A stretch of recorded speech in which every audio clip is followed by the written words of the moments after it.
Olá, eu sou Guilherme Andrade Marçom, do Instituto de Química. Eu gostaria de agradecer o convite para participar aqui dessa mesa redonda, e que tem, aliás, um título bastante interessante, não é? Afinal de contas, o que nós perdemos e o que nós levamos dessa situação tão extemporânea e tão estranha que é a pandemia.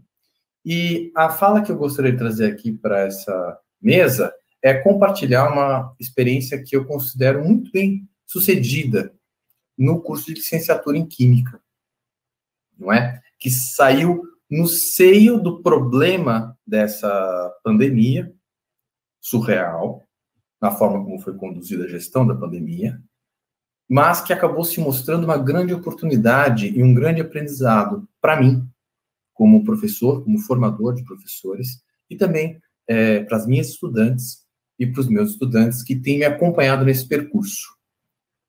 Essa experiência eu chamo de percursos entrelaçados. E que percurso que a gente está entrelaçando nesse processo? Está entrelaçando o percurso dos nossos estudantes, das nossas estudantes na licenciatura, com estudantes do ensino médio, mas de um jeito diferente da forma como nós estávamos acostumados antes da pandemia. Então, onde isso aconteceu no currículo? Isso aconteceu na disciplina de Instrumentação para o Ensino de Química 2, que é uma disciplina obrigatória da licenciatura. É uma disciplina que ela já é considerada das disciplinas do meio para o fim do núcleo de disciplinas de formação de ensino de ciências que nós oferecemos para os nossos estudantes. Então, aí está em que lugar do currículo nós temos esse relato. E que tipo de estudante que eu tenho, né? Bom, são turmas bastante interessantes, assim, porque elas são bastante heterogêneas. Nós temos pessoas que são, assim, adiantadas e já estão fazendo créditos e cumprindo, então, já o seu programa de formação na licenciatura já desde o segundo ano, então pessoas de segundo ano, eu tenho às vezes, de terceiro ano, normalmente. Há também aqueles que já são formados, alunos de pós-graduação, muitas vezes alunos de pós-graduação ingressos nos programas de pós-graduação do Instituto de Química. Então, eles resolvem reativar a matrícula e fazer a complementação dos créditos para essa habilitação da licenciatura. Então, eu tenho esse perfil de estudante.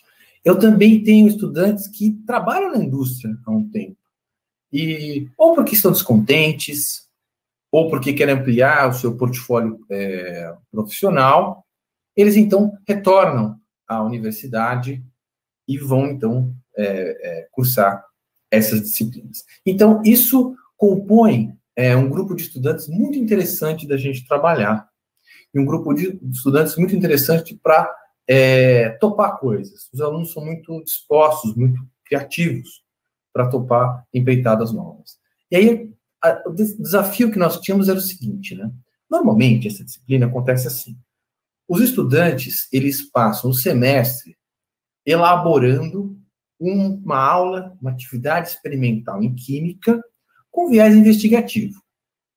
Ou seja, que atenda, de alguma forma, não apenas ao objetivo de treinar técnicas, demonstrar princípios e esse tipo de coisa. Porque, para isso, a gente não precisa fazer licenciatura, né? É só replicar o velho e bom modelo de aula experimental que tem por aí. Não, a ideia é que eles criem um contexto, criem uma pergunta disparadora dentro deste contexto, e aí propõem uma atividade experimental de cerca de 50 minutos, que na real se estende para próximo de 1 hora, que tem depois o procedimento de buscar dados nos experimentos para responder essa pergunta, e então aí fazer um fechamento com a análise disso no contexto original, onde a pergunta foi proposta. Legal. E eles faziam isso, e nós recebíamos estudantes do ensino médio de uma escola pública municipal, que tem ensino médio, algumas ainda tem, como muita gente da licenciatura sabe, para passar uma tarde com a gente e fazer esses experimentos. Uma tarde por equipe de estudantes que propunha este experimento. Normalmente eu tenho aí 16 a 30 estudantes, então o número de tardes variava de acordo com o número de equipes que eram, então, organizadas em 3 pessoas a 4 pessoas, não mais que isso. Às vezes duplas, né? Jamais sozinhos. Então, essa era a proposta da disciplina. Mas como que eu vou fazer isso na pandemia, né? Como é que eu não posso ter os meus lá, no laboratório, e muito menos ter o pessoal do ensino médio, chegando em 30 pessoas, em 20 pessoas, para assistir às aulas. A opção de simplesmente fazer aulas gravadas, ou vamos, né, fazer um projeto e não aplicar o projeto, honestamente não me seduzia, enfim, não atendia os objetivos todos que eu gostaria de atingir. Então, o que nós pensamos, a partir de uma conversa com estudantes da disciplina anterior, foi o seguinte: eles gostariam de ter algum treinamento em ensino à distância, ou nesse tipo de ensino remoto que nós tivemos que praticar. E o resultado disso, então, foi que eu pensei, poxa, como é que eu vou fazer uma experiência, né, de ensino remoto e que, ao mesmo tempo, tivesse um grau de envolvimento, de engajamento diferente? E aí eu tive uma ideia muito simples, na verdade, que foi aproveitar uma experiência que nós já fazemos no Instituto de Química na pós-graduação, né, que foi proposta originalmente pelo professor Baiardo Torres, já há pelo menos 2 décadas, em que os alunos de pós-graduação passam um semestre elaborando um curso de extensão para estudantes de graduação. Então, eu transpus esta proposta e para a disciplina, para a instrumentação para o ensino de Química 2, só que dessa vez, então, os projetos dos estudantes na disciplina seria justamente criar uma disciplina de extensão e oferecer essa disciplina de extensão para os estudantes do ensino médio. E assim, eu pensei que seria alguma coisa simples de fazer, que atenderia bem os objetivos da disciplina, com muito menos distorção, muito menos perda, em relação ao que nós tínhamos presencialmente. Pois bem, foi uma caixa de Pandora, mas uma caixa de Pandora de felicidades, uma caixa de Pandora de alegrias, uma caixa de Pandora de muito trabalho na primeira edição e uma caixa de Pandora de muitas realizações. E hoje nós estamos já na 3ª edição. Eu gostei tanto, os alunos gostaram tanto, que nós estamos na 3ª edição disso aí. 2020, primeiro semestre, 2020, segundo semestre, 2021, primeiro semestre, e agora estamos entrando no segundo semestre e vamos para mais uma edição. Mais uma edição do quê? Do curso de extensão, que foi nomeado Lab Vivo, experimentos online e ao vivo de química. E eu resolvi, como isso é um curso de extensão, e como isso, então, deveria ser oferecido para um número de estudantes, e tem que ser mais ou menos a mesma proposta para todos esses estudantes, nessa concepção, eu defini um tema. O tema vai ser, nós vamos contestar uma peça de desinformação, uma espécie de, não é bem um fake news, mas é uma dessas distorções que nós recebemos, chegam até nós por outros grupos, diferentes grupos da universidade, normalmente, com receitas incríveis para se evitar a Covid. E eu recebi esse vídeo, que é um verdadeiro achado. No vídeo nós temos um sujeito que apresenta um método simples para prevenir Covid, completamente furado, obviamente, em que o sujeito fica inalando vapores de bicarbonato e diz que isso, então, como o bicarbonato tem pH 20, e como ele é sódio em menor teor, isso, então, vai preparar uma espécie de escudo químico alcalinizante contra o coronavírus. E o que é interessante é que toda a argumentação que o sujeito desenvolve, ela é recheada de concepções alternativas, ela é recheada de, vamos dizer, falsos cognatos entre o senso comum e a explicação científica.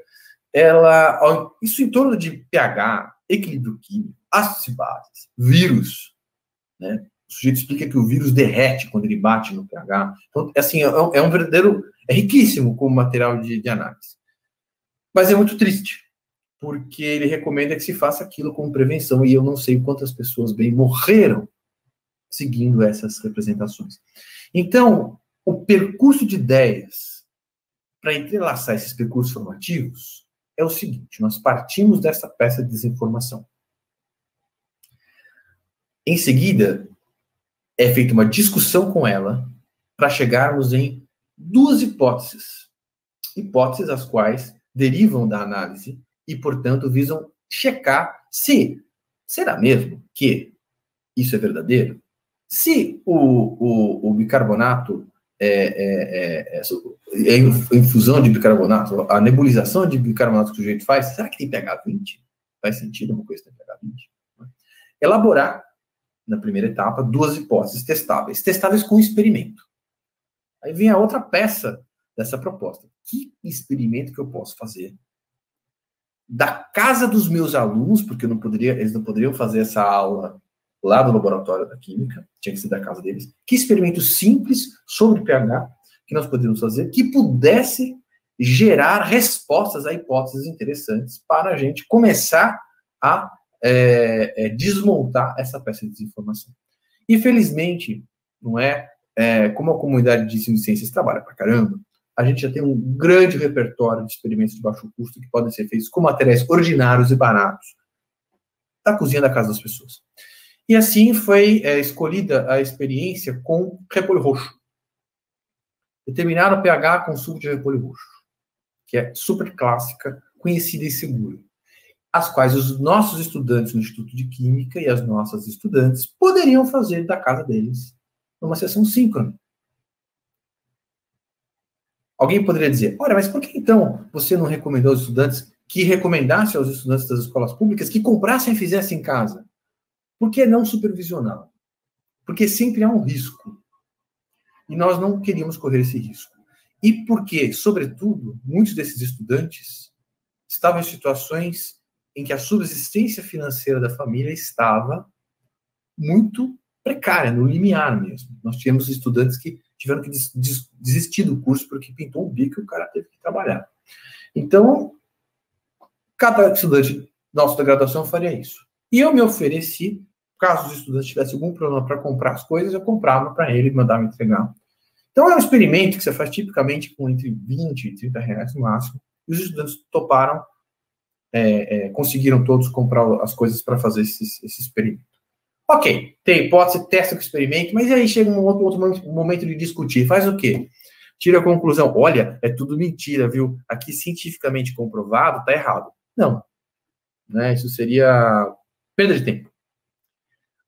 A estratégia desse caminho de ideia foi, tudo bem, é tranquilo provar que está errado, do ponto de vista científico. Errado. Certo?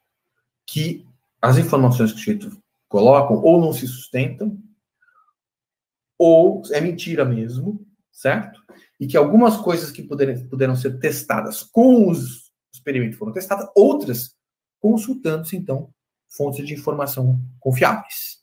Não é? Por exemplo, o sujeito lá diz que o bicarbonato mata o coronavírus. Não dá para testar isso com os nossos estudantes. Eu não tenho um laboratório de biossegurança para fazer esse teste com os nossos estudantes. Então, a saída foi, nesse caso, quando não se recorre ao experimento, se recorre a uma fonte confiável científica. O que também é super bom, faz super parte do aprendizagem. Mas, contestada a hipótese, contestada a informação, a nossa estratégia foi trazer esse que seria um debate simplesmente de fact-check para o seio de uma discussão ética. Então, a questão não é só se está certo ou se está errado, do ponto de vista científico, ou se é mentira deslavada o que o sujeito está falando no vídeo. A questão é quais são as consequências dessa informação se eu adotar e se eu propagar para o mundo. Então, aquilo que deveria ser simplesmente uma arena até, vamos dizer assim, positivista, ela se transfere para uma arena de embate ético. E esta é a verdadeira irrelevância de eu fazer esse tipo de comparação, de eu usar o conhecimento científico. Então, a gente sai de um problema da pós-modernidade, vamos dizer assim, e agora da pós-verdade mesmo, né, que é essa hegemonia de achados e opiniões sobre os fatos, por uma situação onde eu uso a ciência para instrumentalizar um debate ético. E foi o que fizemos. Então, durante o semestre, os estudantes da licenciatura e as estudantes percorrem este caminho de ideias. E, ao percorrê-lo, vão construindo e articulando as suas abordagens, os seus materiais de aula, para percorrer esse caminho com os estudantes que eles recebem no curso de extensão. Bem, deu muito certo. Os estudantes das escolas públicas gostaram muito dessa atividade e de fazer um curso de extensão na USP. E aí o Guilherme se tocou que às vezes tem coisa que a gente percebe a priori, né? Então eu vou ser honesto com vocês, eu não percebia de cara, eu fui perceber depois que eu estava fazendo mesmo. Que eu falei, gente, é um outro contrato, é um outro acordo pedagógico aqui. Os alunos de ensino médio, eles não estão indo fazer uma visita uma tarde na USP, no Instituto de Química. Eles estão efetivamente matriculados no curso de extensão, de difusão. E se não cumprirem as coisas do curso, eles não ganham o certificado. E as pessoas vinham atrás do certificado. Nós temos relatos de estudantes que estavam felicíssimos, porque eles achavam que eles nunca teriam a oportunidade de fazer nada na USP. E eles iam sair com um curso e um certificado. Por outro lado, para os licenciandos e para as licenciandas, não era, eu estou fazendo um trabalho do meu grupo na disciplina, a gente vai receber uns estudantes e vai fazer o trabalho. Né? Sempre se empenhavam, faziam bons trabalhos, eram coisas muito bacanas. Mas é diferente. Porque eu dizia, vocês serão os professores efetivamente dessas pessoas. É uma experiência de regência num curso de verdade. Não é uma atividade dentro de uma disciplina só. É o curso, tá valendo, tá aqui, tá publicado, tá na Apolo. Né? Apolo é o Sistema de Cultura e Extensão da USP. Caso tenha gente que não seja da USP que esteja me assistindo. E isso muda tudo de figura. E o que foi possível observar nesse processo foi que as minhas estudantes e os meus estudantes da licenciatura, de fato, se constituíram professoras e professores, se apropriaram disto. Foi feito uma primeira vez, foi feito uma segunda vez semestre passado, e foi uma experiência que, para mim, foi, além de muito gratificante, foi até emocionante. Porque, ao final do curso, quando nós estávamos debatendo, os estudantes e as estudantes agradeceram pela oportunidade de fazer isso. Então, isso nunca tinha me acontecido como professor na USP. O estudante agradecer a você pela oportunidade de fazer uma coisa que valeu a pena no curso. Isso foi muito gratificante. E também eles não, embora eles tivessem, tem muitas coisas que não dá tempo de eu contar, embora eles estivessem ali, eu aparecia nas aulas, falava oi, olha, eu sou o Guilherme, coordenador do curso, parabéns, vamos todos ter um ótimo curso, e lá estavam meus estudantes, um detalhe que eu esqueci de falar, cada um com até 10 alunos de ensino médio por sessão, né?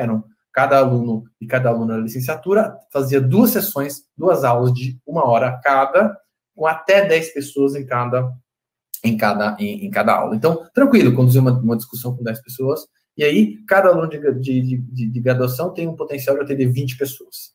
Né? Então, daí, o primeiro curso oferecido 400 vagas, o segundo 400 vagas, agora vão ser menos, só tem 8, vão ser 160 vagas. Mas eu não consegui encher as 400. Né? Eu atendi cerca de 75 na primeira edição, 122 nessa, vamos ver quanto vai vir agora. Meu tempo está acabando, eu só gostaria então de uma outra coisa importante para contar, né, essa experiência boa que eu tô levando comigo para fora da pandemia, que é o seguinte, isso foi possível porque a conversa começou lá nas escolas. Eu tive a ideia, a primeira coisa que eu fiz fui lá conversar nas escolas, com os contatos com os professores. Então, foi a relação institucional escola-USP que me permitiu montar essas ideias. Então, o meu recado mesmo é assim, olha, gente, as estruturas institucionais estão aí. Dá para a gente montar, construir com elas. Mas construa de um jeito que aos alunos de graduação e às alunas de graduação seja facultado o potencial criativo que eles têm. Porque eles têm. Engajados, imbuídos, eles fazem coisas incríveis. E sem eles, a gente não faz nada. Era isso que eu tinha para contar. Obrigado. Olá, Eu sou Flávio Antônio Maximiano, do Instituto de Química, e eu gostaria de agradecer o convite para participar dessa mesa, né, que vai falar dos saberes docentes na licenciatura em Química. Eu vim trazer aqui uma experiência, né, do que, na verdade, eu já vinha desenvolvendo nas disciplinas de licenciatura e também vou contar de uma disciplina de pós-graduação. E o título dessa minha apresentação é Preparando Futuros Professores para Planejar Aulas. Bom, por que um enfoque no planejamento de ensino? A gente pode dizer que o planejar uma atividade didática, planejar um curso inteiro, planejar o ensino, planejar uma aula, é algo que qualquer professor faz constantemente. É evidente que na prática do dia a dia, nós estamos acostumados com isso, a gente sempre planeja, mas não necessariamente a gente coloca no papel, a gente registra esse planejamento, ou a gente faz isso de uma maneira, vamos dizer assim, tão metódica, né? Mas o fato é que nenhum professor entra em sala de aula antes de planejar o que vai fazer naquele momento da aula. E nós temos que preparar os futuros professores para essa atividade.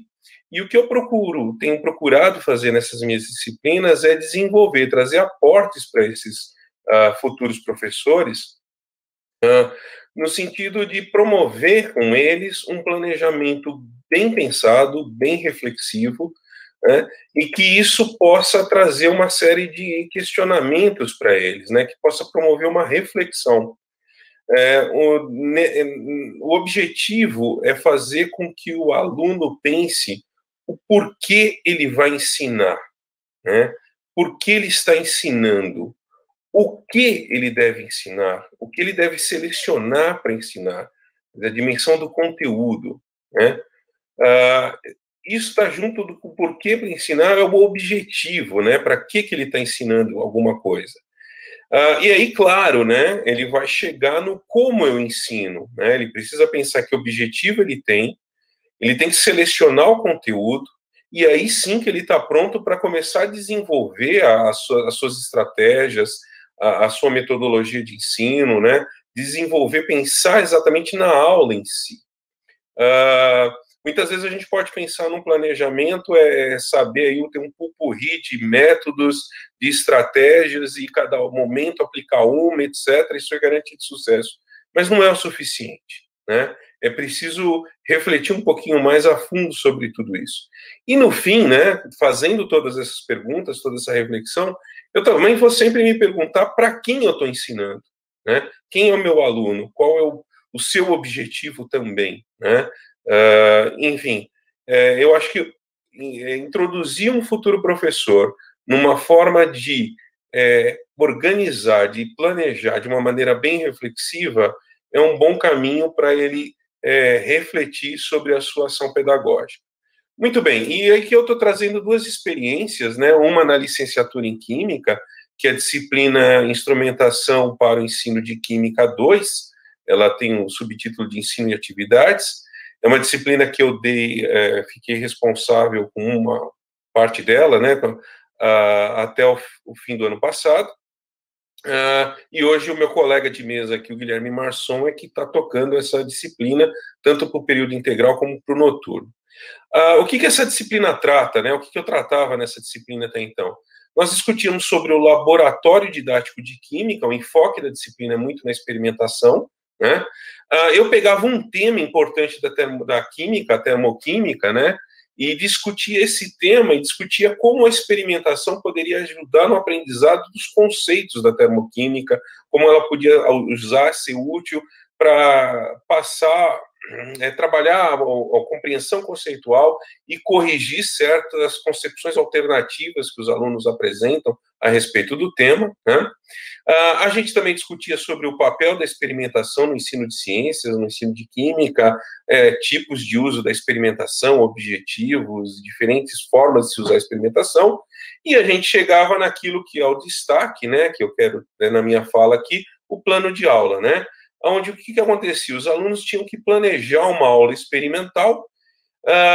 Eles passavam algumas semanas planejando sob a minha supervisão em grupos ou duplas, ou grupos de 3 alunos no máximo, planejando uma aula, Essa aula era ministrada para alunos reais do ensino médio que vinham visitar o Instituto de Química dentro de um laboratório de instrumentação para ensino de química, né, um laboratório da nossa licenciatura.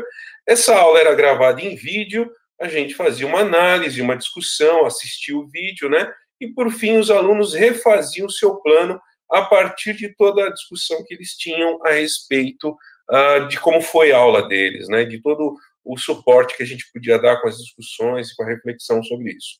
Muito bem. Quando entramos na situação de pandemia, nós estávamos começando com essa disciplina, discutindo exatamente o tema 2 aqui, e tudo isso teve que ser feito online, foi bem complicado, e, na verdade, eles acabaram produzindo naquele primeiro semestre da pandemia do ano passado, simplesmente produzindo videoaulas, umas aulas online, né, como a gente também estava fazendo, que não foram apresentadas para os alunos, etc. Bom, por outro lado, ainda no momento de pandemia, eu assumi a disciplina de pós-graduação chamada Prática de Ensino de Química. É uma disciplina que tem o objetivo como preparação para o programa PAI-USP, né? E o que acontece? Tradicionalmente, nessa disciplina, os alunos estagiam em uma disciplina de graduação oferecida por IQ. Tipicamente, esses alunos acabam ajudando nas aulas experimentais, né? Então, eles têm que participar, acompanhar uma disciplina, em geral, são as aulas experimentais, ou a parte experimental das disciplinas, né? Mas o que eles fazem sob a minha supervisão? E lá eles vão procurar um professor, vão estagiar, vão acompanhar. No momento da pandemia, eles estão acompanhando como os cursos estão sendo tocados e feitos na situação em que a gente se encontra. Comigo, o que eles fazem? De novo, eu introduzi nessa disciplina um cuidado para o planejamento de uma atividade didática, vamos chamar inovadora. O inovador aqui é diferente do usual, ou seja, não vale preparar uma aula expositiva, uma aula de exercício ou simplesmente uma lista de exercício, né? Então, eu tenho aqui alguns exemplos que eu costumo mostrar para eles, que eles podem usar, né, para tentar preparar uma atividade dentro dessa aula e etc. Tá. Então, vamos lá. Essas duas disciplinas, então, nas duas, né, e uma veio em consequência, em continuidade da outra, eu acabei, então, introduzindo, né, nas duas algumas atividades focadas no planejamento. Então, um dos aspectos importantes, né, que a gente adota é como a gente vai olhar o conteúdo. E aqui a gente pensa na seleção de conteúdos usando uma taxonomia, uma classificação que está expressa nesse livro aqui, de Pozzo e Crespo, né, Aprendizagem, Ensino e Ciências, em que divide os tipos de conteúdo no currículo entre conceituais, procedimentais e atitudinais. A gente acaba, principalmente na disciplina de pós-graduação, dando um enfoque maior nos conteúdos conceituais, que, por sua vez, são divididos em fatos ou dados, que são informações simples, que requerem apenas memorização, os conceitos propriamente dito, que definem uma categoria, um conceito, né, por exemplo, densidade, solução, reação química, né, e princípios são as leis da ciência, são as ideias mais gerais, por exemplo, a ideia que a matéria é formada por partículas, que partículas estão sempre em interação, né, que há interações entre as partículas, essas são as grandes ideias que perpassam todo o conteúdo conceitual, por exemplo, da química que nós estamos falando aqui, né? E eu estou usando como exemplo. Muito bem. Como que se dá esse processo de preparação, né? Então, a primeira atividade é a da seleção do conteúdo. Baseado nessa ideia, a gente desenvolveu aqui um quadro, né, onde os alunos pensam primeiro no tema do ensino, né, da química, ou no caso da disciplina de pós-graduação, pode ser em química ou bioquímica, né, da sua aula ou da atividade que ele está montando. Então, ele pensa no tema e ele reflete sobre as principais ideias que estão vinculadas a esse tema. E depois ele vai seguindo, né, ele tem que definir um par aqui de ideias, podem ser 2, 3 ou 4, né, pode até ser mais, mas quando o aluno começa a expressar muitas ideias, a gente começa a falar, ó, centra em poucas, né?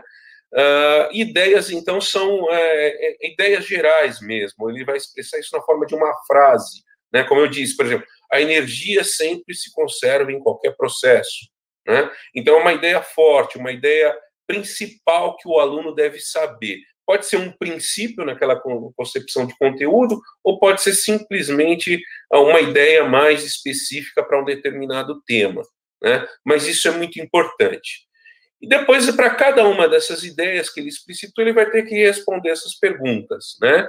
E essas perguntas estão baseadas aqui, então, o que você pretende que os estudantes aprendam sobre essa ideia, por que é importante para os estudantes aprender essa ideia, o que você mais sabe sobre essa ideia e não pretende ensinar, também é uma coisa importante, porque já começa a seleção do conteúdo aí, quais são as dificuldades e limitações ligadas ao ensino dessa ideia que você já sabe, né? Que conhecimento sobre o pensamento prévio dos alunos, ideias prévias, é uma coisa muito importante no aprendizado de ciências, né?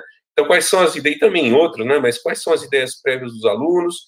Quais são os conceitos, né? As categorias conceituais ali que estão relacionados com essa ideia, os fatos. Então, percebam que a gente concluiu aqui aquela ideia de fato, conceito e princípio, né?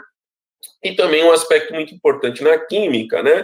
Que sabe quais são as representações simbólicas, se for o caso, para aquele tema, que representações simbólicas, fórmulas estruturais, equações químicas, etc., que você vai precisar usar e que os alunos compreendam, tá? É interessante que essa proposta aqui e a próxima, ela foi introduzida com a ajuda de um aluno do programa PAI, né, que foi meu estagiário na disciplina, exatamente na disciplina da licenciatura que eu apresentei aqui, e ele me ajudou a compor isso, baseado até nas suas ideias de pesquisa do seu doutoramento. Bom, depois de definir o conteúdo, né, nós vamos para os objetivos de aprendizado.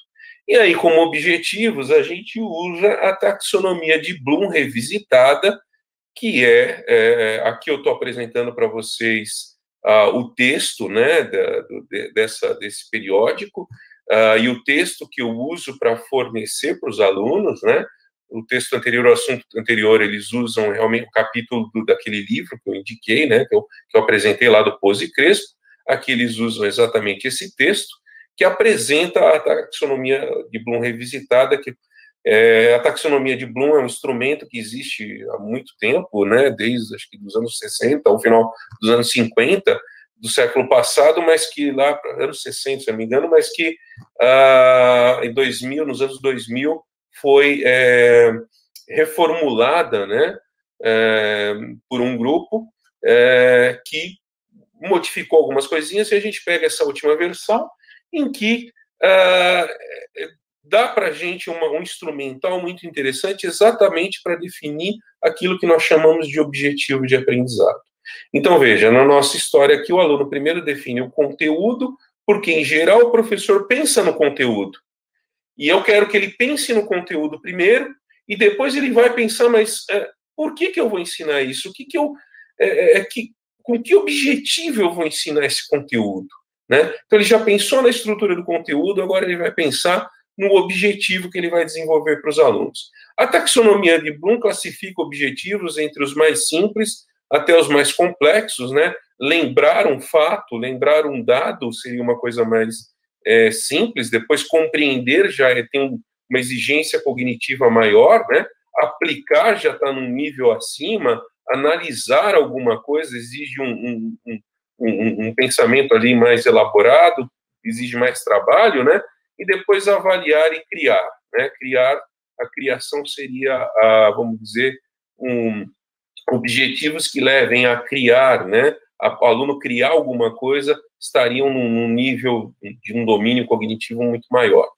Bom, muito bem. O próprio texto apresenta essa forma, e é interessante que esse texto também eu busquei num curso para nós, docentes da USP, promovido pela Pró-Reitoria de Cultura e Extensão no ano passado, né? E eu gosto de falar isso porque eu sempre falo para os meus professores que o professor, ele aproveita tudo que ele encontra, né? Que é importante a gente preparar os alunos para eles estarem atentos e aproveitarem ideias que eles veem na frente, etc. Mas voltando aqui, né? Então, eles têm um tema que já escolheram, né? Aí eu peço para ele criar qual é o objetivo geral que os alunos devem alcançar com aquela aula, com aquela atividade que vai ser programada. Depois de definir o objetivo geral, ele deve definir os objetivos específicos. É interessante lembrar que na formulação da taxonomia de Bloom revisitada, os objetivos têm duas partes, né? Ele é uma parte do objetivo da aprendizagem em si, que é composto por um verbo, que vai dizer o que o aluno deve fazer, né? Então, o aluno deve compreender o conceito de densidade como? Avaliando, aí ele dá uma pista, né, de um processo de avaliação. Como é que eu sei que o aluno entendeu o conceito de densidade? Aplicando essa propriedade na separação de diversos materiais, por exemplo. Então, ele vai entender que, por exemplo, materiais com densidade distinta vão flutuar em soluções de composição distinta, né? E você pode usar isso como processo de separação, tá? Então, veja que o objetivo já dá uma indicação de um fazer, né? É uma compreensão, é um entender, mas já vai para um fazer. E esse fazer tem que ser retomado pelo aluno no seu planejamento, nas atividades que ele está planejando, tá? Então, aí o aluno vai ter que desenvolver o objetivo específico 1, 2, 3 e 4, ou até mais, né? E aí ele vai responder essa série de questões, né, sobre cada um desses seus objetivos, né? E aí a gente começa do objetivo vir para o fazer, né, o como ensinar, né? Que é a parte exatamente da aplicação e do uso, né? Do ensino efetivamente, né? Ensino efetivo. Então, que procedimentos e estratégias você empregaria para o aluno alcançar esse objetivo? Então, vai ser assistir um vídeo, vai ser uma aula expositiva, vai ser resolver um problema, né? O objetivo define o que o aluno vai fazer, define o que você vai promover que o aluno faça. Então, define o que vai ser feito na aula, né? Que maneira você usaria para avaliar se o aluno alcançou o objetivo, né? Das ideias centrais da atividade 1, quais delas se relacionam com esse objetivo? Então, eles começam a ver, né, o conteúdo relacionado com o seu objetivo, né? Levando em conta o material de apoio sobre objetivos, verifique se o objetivo, né, que está incluído na aula, né, e aí eu coloco assim, para ele comparar com o item 3 e 6 da atividade anterior, né, se ele está lá listado no conteúdo, né, se não, ele tem que repensar o objetivo ou repensar o conteúdo, né, e classificar esse objetivo. Esse objetivo permite ao aluno criar alguma coisa, é só de memorização, é um objetivo de análise, de síntese, o que o aluno vai fazer, né, cognitivamente, o que o aluno vai desenvolver. Bom, por fim, né, a atividade 3, a penúltima, é o aluno fazer o seu plano. Nesse plano, ele então recebe aqui uma folhinha muito simples, né, como ele deve preencher. Então, vai pôr dados de identificação da disciplina, o tema, os seus objetivos, o conteúdo que já foi selecionado, o desenvolvimento do tema, aqui efetivamente como vai ser a aula, recursos didáticos, avaliação e etc. Os alunos devem entregar isso com qualquer material que eles tenham selecionado ou desenvolvido para executar a aula. Por fim, o que os alunos fazem depois, né? Como é que eu corrijo esse plano de aula, como é que eu avalio, eu atribuo uma nota, etc. Eu uso um instrumento chamado rubrica de avaliação, né? A rubrica é um instrumento no qual a gente, por exemplo, eu tenho aqui objetivos, e aí eu vou colocar uma das coisas que eu peço, os objetivos estão claramente definidos, aí eu vou dizer se não há objetivos é 0, né? Uma nota, vai ter uma nota para isso. Se há objetivos gerais, mas nos específicos 1, e aí, enfim, né? Isso tudo a gente tira depois de avaliar uma série de exemplares, né, de propostas que os alunos apresentaram e ver o que é mais comum sair. O que é interessante é que na disciplina de pós-graduação eu tenho usado o recurso do Moodle de laboratório de avaliação, né, para que os alunos avaliem, usando essa rubrica, avaliem os trabalhos dos colegas, os planos do colega. E ali, então, eles, além de fecham esse ciclo com uma atividade, eles planejaram, agora eles fecham o ciclo com uma atividade de avaliação. Fazendo uma autoavaliação do trabalho deles, eu avalio o trabalho deles com esse instrumento e eles também avaliam o trabalho dos alunos. Então, eles acabam tendo uma ideia do que avaliar de uma forma bem prática e bem objetiva. Bom, é isso que eu gostaria de apresentar. Muito obrigado pela oportunidade e muito obrigado pela sua atenção. Bom dia a todos. Eu agradeço a presença de todos. Eu sou a professora Nádia Cristina de Souza Pinto, do Instituto de Química. Eu vou estar coordenando agora, então, essa parte da mesa redonda, onde a gente espera que tenhamos uma ótima discussão. Então, eu agradeço a presença de todos e eu chamo para a mesa os professores Guilherme Marçom e Flávio Maximiano, também do Instituto de Química, os nossos apresentadores de hoje. E então, eu vou iniciar com uma pergunta que já tinha sido colocada no chat, pelo professor Aguinaldo Arroio. Ele pergunta se, após os aprendizados dessa experiência, de que forma vislumbra a oferta dessa disciplina no cenário pós-pandemia. Então, eu passo a palavra para o professor Guilherme para responder ao professor Aguinaldo Arroio. Pois não. Obrigado pelo convite para participar dessa conversa. Acho que vai ser uma conversa muito interessante. Nós temos do Instituto de Química, né? Flávio, Nádia e eu. Bem, olhando a pergunta do Aguinaldo, que também já é um colaborador, também um conhecido nosso nas licenciaturas no IQ. Olha, em princípio, eu vou adotar um sistema misto vai ser o ano que vem já. Para a graduação, a tendência é priorizar os encontros presenciais mesmo, mas eu vou dosar isso com certa cautela, para poder acompanhar o trabalho deles de forma remota. Por quê? Porque muitas vezes eu já estabeleci toda uma estrutura para os alunos construírem esse curso, e ela funciona muito bem em modo remoto. Então, algumas coisas imprescindíveis de discussão a gente faz em modo presencial, e outras a gente vai fazer em modo remoto. Lembrando que o deslocamento na universidade não é trivial. Em relação ao curso de extensão, que envolve trazer grandes grupos de estudantes do ensino médio, aí a ideia é que apenas o experimento mesmo seja feito presencial, né, lá no IQ, no laboratório do IQ. Essa visita para a universidade é interessante, é muito interessante para os estudantes, então tem muita coisa que se aprende de visitar, mas é muito complicado trazer eles lá, né, isso já do relato que nós temos pré-pandemia.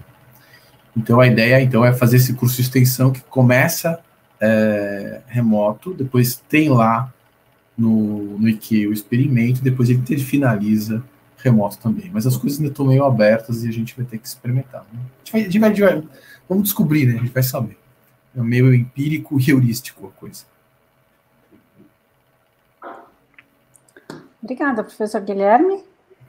Então, agora eu passo para o chat, se a gente tem mais perguntas.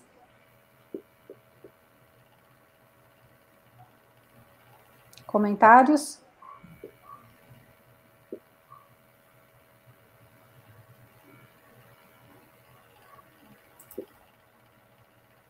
Aqui nos comentários tem vários comentários, olha lá. Tem vários comentários. A professora Maria Alice pergunta para o professor Flávio se tem havido integração entre os professores da licenciatura do Instituto de Química no cenário da expansão das ações entre disciplinas. Professor Flávio, por favor. Olá, bom dia a todos. Maria Alice, menos do que eu gostaria, mas a gente tenta, na medida do que permite um pouquinho de distanciamento. Eu acho que a gente precisava se encontrar mais e retomar algumas coisas, e inclusive eu sinto muita falta de espaços para as interlicenciaturas, né? E diante do cenário que a gente vive, de novo ensino médio, algumas questões bem complicadas e complexas que estão aparecendo aí, eu acho que a gente perdeu a CIL, a antiga CIL, que reunia os coordenadores, né, das licenciaturas. A gente perdeu isso na instância da USP, acho que falta a gente ter oportunidade de sentar com vocês da biologia, da física, eu estou falando aqui de ensino de ciências, né, e ciências e matemática está mais próximo, para inclusive a gente trocar essas coisas e a gente até compartilhar disciplinas, por exemplo, apenas essa parte de planejamento, eu poderia trabalhar com alunos também de biologia, né, a gente poderia juntar esforços, até ter, agora com esse, eu acho que, ainda respondendo um pouquinho o que o Guilherme falou do curso online, o que o Aguinaldo perguntou, acho que a gente pode trabalhar muito com o ensino híbrido, muito com o ensino online, né? Agora que a gente aprendeu a gravar aulas e coisas desse tipo, onde parte desses materiais estão disponíveis, a gente sabe usar os recursos agora, e poderia ter turmas mais mistas nas licenciaturas, né? E, por exemplo, as questões mais específicas, tem um tutor na biologia, na física, na química, na matemática, etc. E, por exemplo, a questão do mais gerais poder ficar com um só. Enfim, acho que a gente poderia, seria legal, Maria Elise, se a gente conseguir ampliar mais isso, tá? Por enquanto a conversa está muito entre eu e Guilherme, por exemplo, um substituindo o outro na disciplina, trocando ideia, e eu faço assim, eu faço assado. Isso acontece, né? Eu com a Maria Eunice, mas está faltando mais discussão e mais trabalho em equipe, sim. Eu queria... o Rinaldo colocou aqui uma pergunta que ele tinha colocado lá em cima nos comentários, ele colocou de novo, né? Porque ficou soterrada. Que é como é que a questão de fake news estava sendo abordada na licenciatura antes da pandemia. No meu caso, não estava.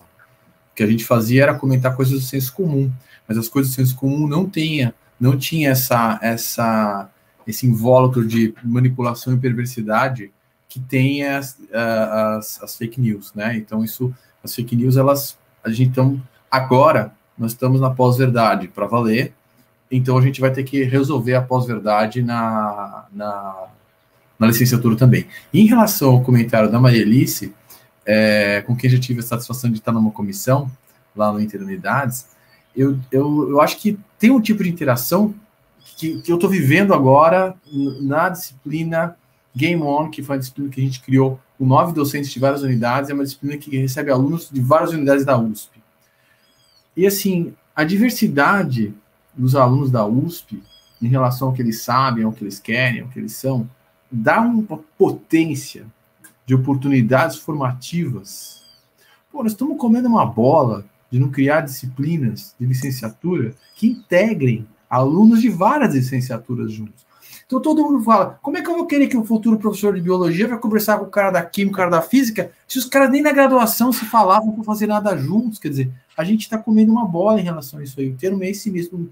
Pode ter termos técnicos, o termo curto e direto é comendo bola, porque nós não vamos conseguir preparar os nossos estudantes na licenciatura para trabalhar como especialistas em ensino de ciências se os caras nunca se conversaram na vida.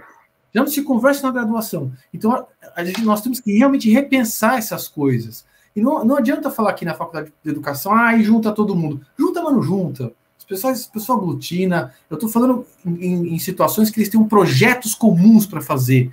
E essas oportunidades estão aí nas instrumentações e nas metodologias. Então, eu acho que aí a gente tem que realmente fazer lição de casa, parar para sentar, vai ser legal entre nós, vai ser agradável conversar com os colegas, e para os alunos vai ser riquíssimo. E eu acho que isso é uma coisa que podia sair daqui e que, honestamente, nós estamos devendo como missão formativa para a sociedade, na minha particular opinião. Não sei o que o Flávio acha disso, o que os outros colegas acham, mas eu acho que a gente tinha mesmo que fazer isso. Poxa...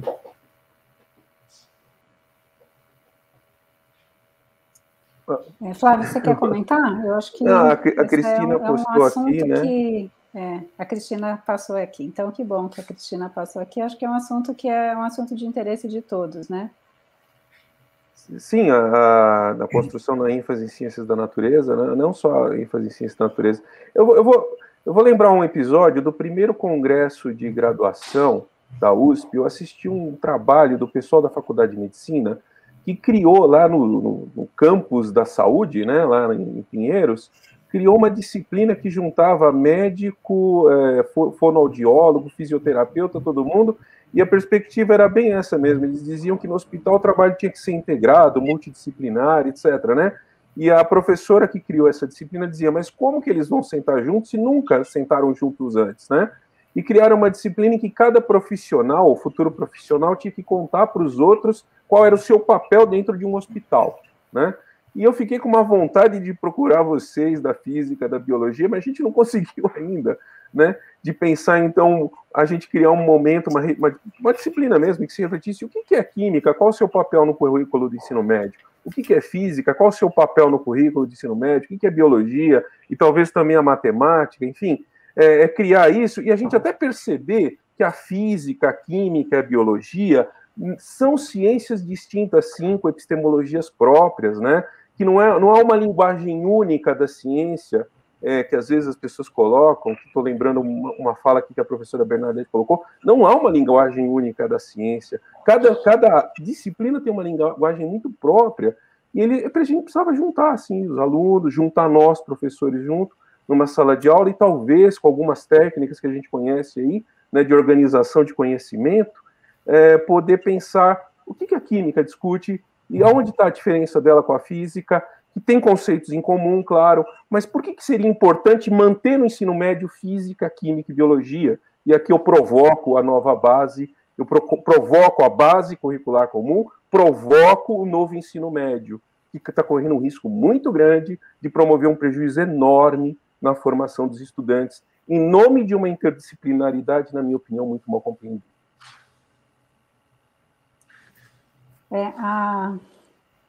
Se vocês me permitem fazer sair do meu papel de mediadora, mas a Marielice coloca uma coisa aqui no chat, que a Cristina também reforça, que é o fato que acho que é importante, sim, a gente lembrar o que já vem sendo feito na USP, as coisas que já existem, né? E a Rosana tinha colocado um pouquinho acima que o complexo integrado de formação buscará potencializar essas articulações. Eu acho que é exatamente um ponto de discussão importante, que talvez a gente precise de um espaço que permita essa melhor integração das coisas que a gente já faz, porque, de fato, a gente já faz muitas coisas, como a Marielice lembra, a Cristina coloca, e então é isso que eu queria colocar. E a Gláucia coloca que no projeto CAEG, da Faculdade de Filosofia, Ciências e Letras de Ribeirão Preto e Exalc, eles estão construindo disciplinas conjuntas para licenciandos em Química, Biologia e Ciências Agrárias. Eu acho que esse é um caminho interessante, e se vocês dois pudessem comentar, eu acho que seria um tema interessante também para a gente tratar aqui. Continuar tratando. Eu não li o projeto do CAEG, aliás, nós fomos aprovados, né? Vários projetos foram aprovados no CAEG, mas a gente não teve tempo ainda de sentar todo mundo e conversar. No CEPIDES, por exemplo, eles juntaram a turma de divulgação e ensino para todo mundo conhecer. Eu acho que isso era uma coisa que podia fazer no CAEG. Podia juntar um dia, uma tarde, cada um fala meia hora, sei lá, do que está fazendo, para a gente ficar por dentro e até somar esforços, fazer uma coisa intra e inter-CAEGs também. E acho que é melhor os próprios coordenadores dos CAEGs tomarem essa iniciativa e não esperar a iniciativa vir, né? A gente faz. É uma coisa que poderia ser potencializada pelo complexo de formação, né? Aproveitar. Pode ser. Aí poderiam colocar focos, CAEGs que tem focos em temas realizados ligados a ensino e divulgação de ciências, por exemplo, né? Tem CAEGs que tem outros focos. E aí a gente poderia criar projetos e conexões inter-CAEGs, e acho que as coisas seriam bem interessantes nesse ponto, sim. Então, você está citando essa proposta, mas eu não tive acesso ao projeto, assim, a gente não... talvez vocês também não tiveram acesso ao nosso, no CAEG que eu estou, então acho que, poxa, precisam conversar, né? Acho que podia ser organizado um workshop, um congresso, qualquer coisa, de uma manhã, uma tarde, para os CAEGs que têm interesse na temática de divulgação e ensino de ciências, sentar junto para conversar. É uma super oportunidade que a gente tem, eu acho que a gente não pode deixar passar. Eu acho que é por aí. Acho que o CAEG tem um pouquinho esse sentido, é interessante. Talvez, em termos de política da universidade, né, projetos integradores poderiam fomentar, né, acho que o CAEG tem um pouco esse princípio, então talvez a pró-reitoria possa pensar nisso, esse centro que a Rosana falou, a gente ter congresso, talvez um congresso mais específico, o espaço aberto no congresso de graduação, específico das licenciaturas, e a gente conseguir realmente trocar ideias mais e ter contato, né? Conseguir contato. Talvez o pós-pandemia, a gente aprendeu um pouquinho também a usar as ferramentas online para esses contatos, pode ser que elas sejam úteis também, né? A gente não tem que deslocar o pessoal de Ribeirão para São Paulo para Ribeirão, né? E acho que a gente agora sabe usar melhor esses recursos e vai poder fazer isso de maneira mais ágil até, né? Já que a gente tem que lembrar que a nossa universidade tá bem espalhada também, né? Não está num local só.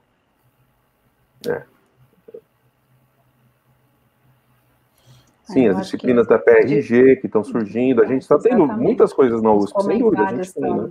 Estão contribuindo bastante também. Então, vamos lá. Então tem 3 cargos, tem eu e mais 2 cargos aqui, pelo menos. Quem puxa o couro para juntar a turma? Você, Rosana?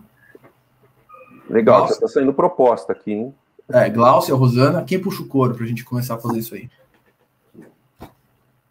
Posso conversar com o Fernando, eu sou o vice. Eu posso conversar com o Fernando. E aí a gente monta um negócio desse aí. Eu acho que vale a pena, já sabe quem, né? Então já começa a andar com isso. E a gente podia tentar fazer um encontro aí com coordenadores e professores dos cursos de licenciatura em ciências, por exemplo. Depois eu expandir mais. E multicamp, né? Buscar os demais, né? Discutir inclusive essas ideias de quem está levando essas licenciaturas integradas, né? A gente também precisa discutir isso, né? Como é que estão essas ideias, como é que estão essas coisas, né? Para realmente ter integração, né?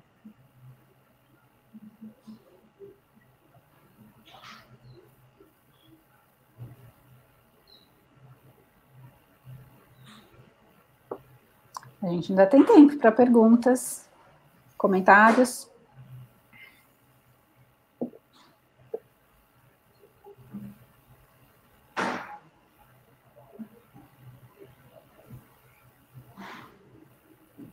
Isso, a Rosana lembra que amanhã o Congresso vai ter a apresentação de CAEGs. E a Maria Alice diz que pode ser o início que o Guilherme propõe. Acho que é uma maneira de catalisar.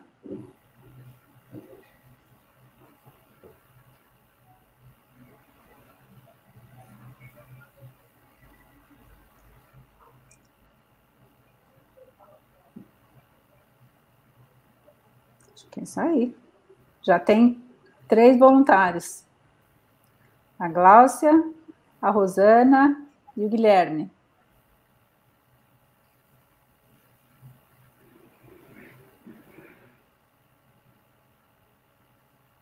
E proposta do Flávio, a Maria Alice está colocando mais aí.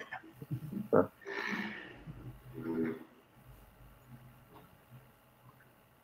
Tem uma pergunta do Paulo, que eu acho que é dirigida aos 2 professores, né? Como vocês acreditam que as práticas de ensino na graduação e pós-graduação impactam os discentes?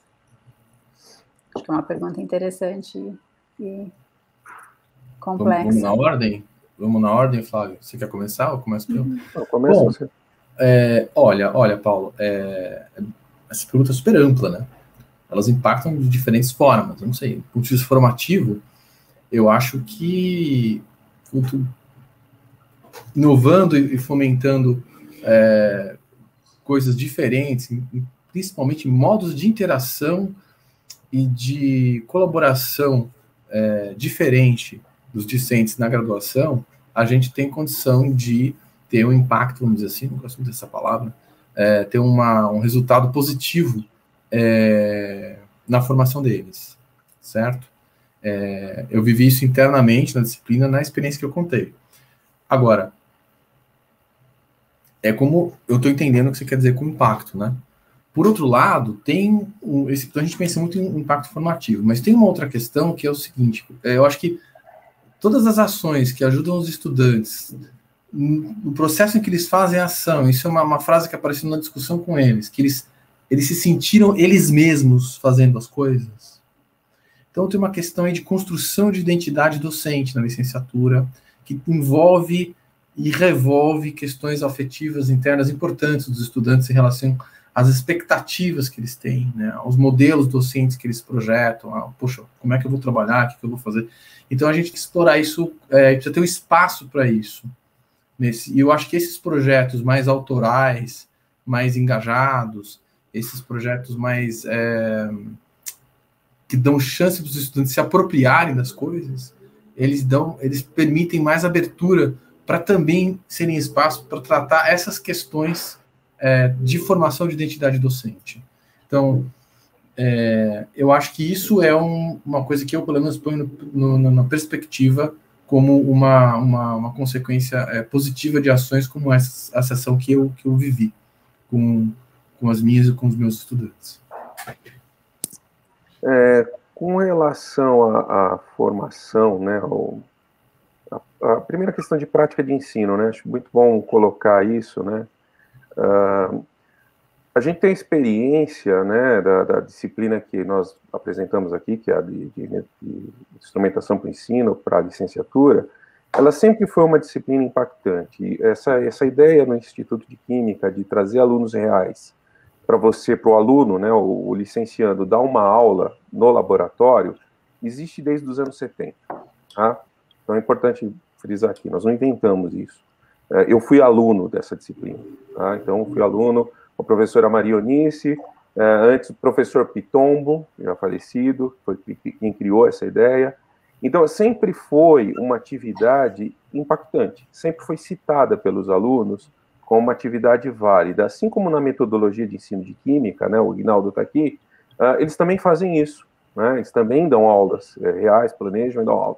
Então, essa dimensão sempre foi. O que eu acho que no nosso curso de licenciatura como um todo, tanto na disciplina do IQ como da Faculdade de Educação, tem um aspecto muito interessante, que não é uma prática só de uma prática e uma reflexão sem embasamento, né? Acho que vocês viram, quando eu coloquei lá, todos os instrumentos que a gente cria, etc., eles estão baseados em vamos dizer assim, em teoria, né? Em fundamento. Eu dou a disciplina de instrumentação 1, que o subtítulo é fundamento, né? Ou seja, não tem tanta prática ali, é mais fundamento. E a gente sempre procura fazer uma ligação, como eu dava outra, vamos fazer uma ligação entre as duas. Então, isso sempre teve em foco. Eu acho que esse é um ponto importante, né? A gente não voltar atrás na ideia de que uma prática é uma prática por ela mesma, né? Com relação à pós-graduação, eu acho que é um ponto que a USP também tem iniciativas, o PAI induziu isso de alguma maneira, mas é algo que a gente precisa se preocupar mais, né?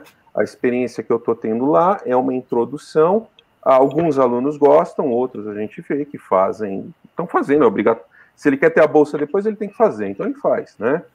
Mas eu vejo muitos interessados, sim, e dando um retorno de que foi importante, que achou interessante parar e pensar. É uma disciplina curta, com pouca carga didática, etc. Eu tenho interesse em criar uma disciplina de metodologia de ensino superior dentro do IQ, também poderia ser amplo. Acho que o caminho da gente é começar também a abrir as disciplinas para interunidades, né? E acho que vai um pouquinho por aí, tá?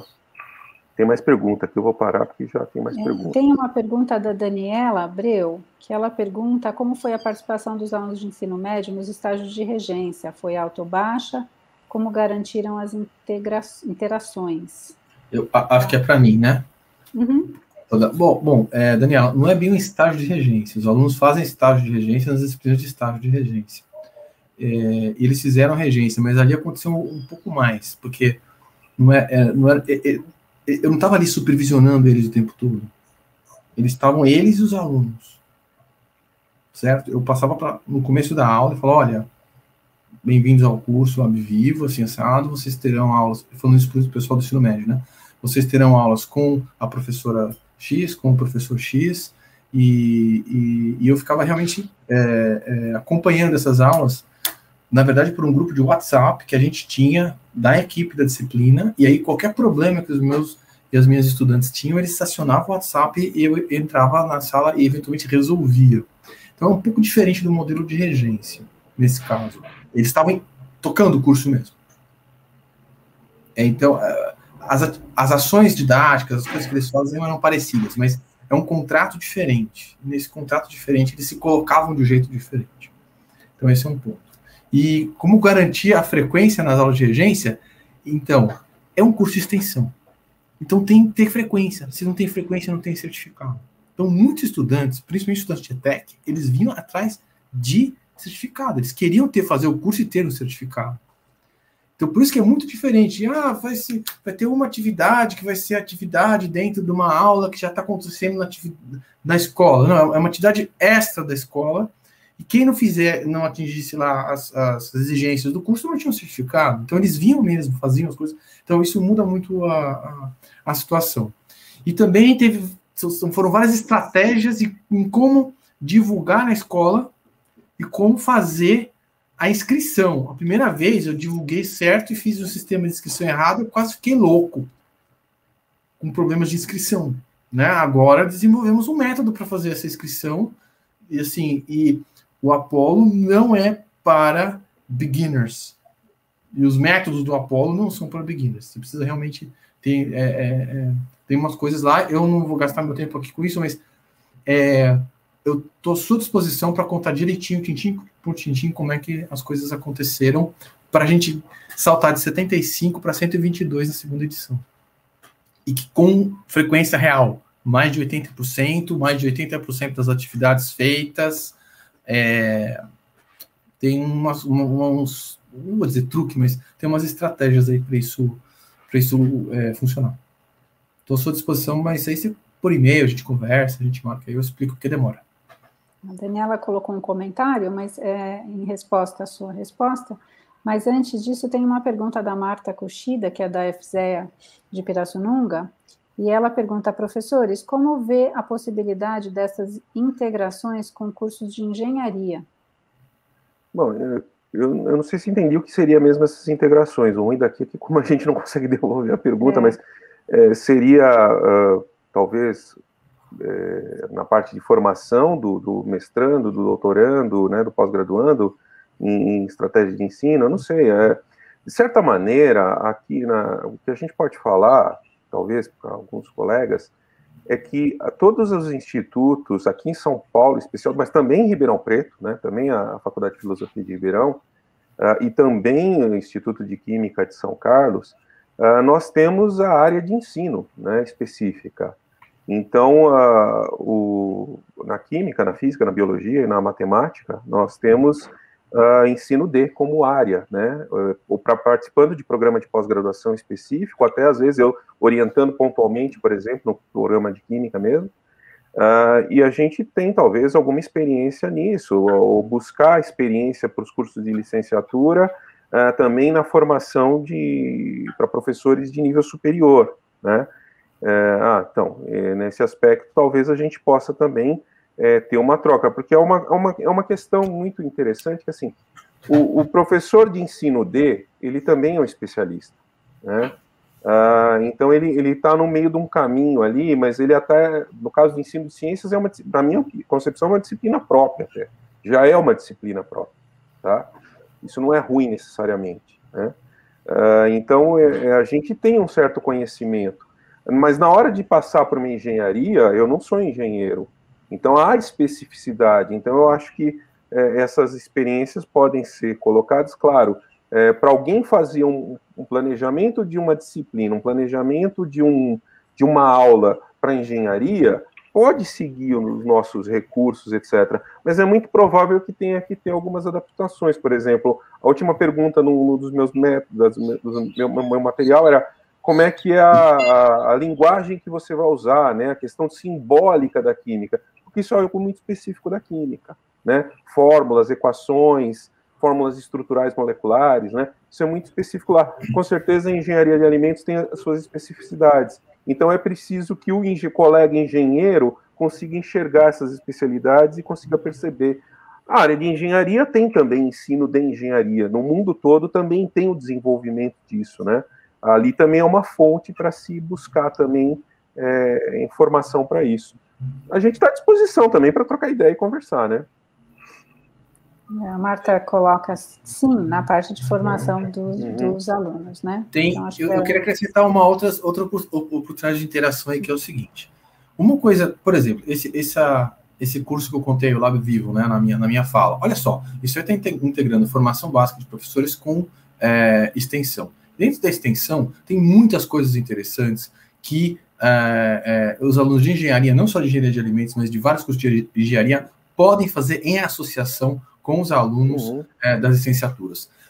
Tudo quanto é metodologia que envolve desenvolvimento de tractana associado a algum tipo de projeto, de estratégia de ensino por projetos, tem uma janela de abertura imensa para a participação dos alunos de engenharia.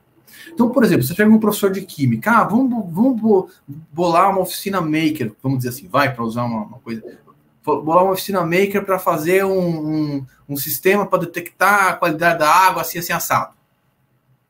Pegar um aluno de química, cara não, muitos deles até, são poucos que realmente se interessam por isso, para fazer um negócio desse. Se eu tenho uma turma da engenharia dando suporte, vai ser outra pegada.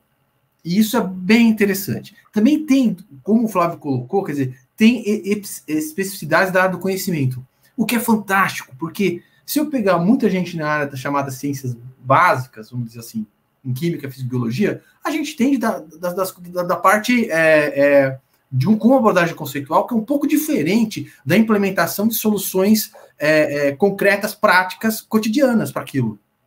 A gente se esforça para sair de um tema que tem uma aplicação prática e chegar na nossa área e depois voltar para o tema. Mas e se o próprio tema não fosse a coisa?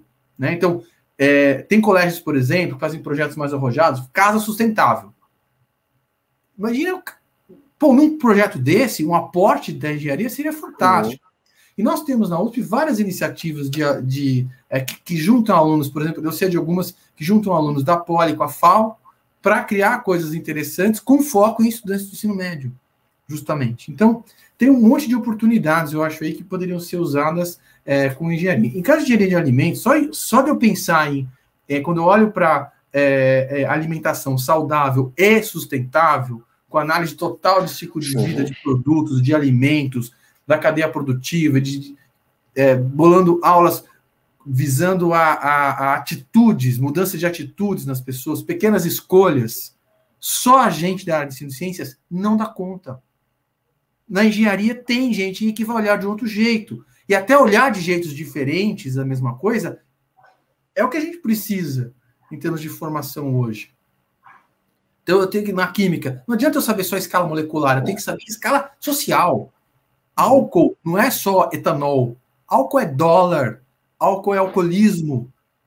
Álcool é bioenergia. Os alunos da química vão ter dar conta disso, então acho que tem uma grande porta de entrada de contribuições entre as áreas do saber e entre os estudantes, em nível da graduação e da pós-graduação também. Eu acho que tem muitas oportunidades. De novo, volta na amarelice. Nós temos que conversar com a turma das engenharias. Né? Aliás, alimentação e produção de alimentos, né? Alimentação, para termos de sustentabilidade, é tema integrador para a USP toda, né? Se a gente for pensar. Então dá para pôr todos os cursos ali, né? Até direito, história, todo mundo pode entrar nisso, né?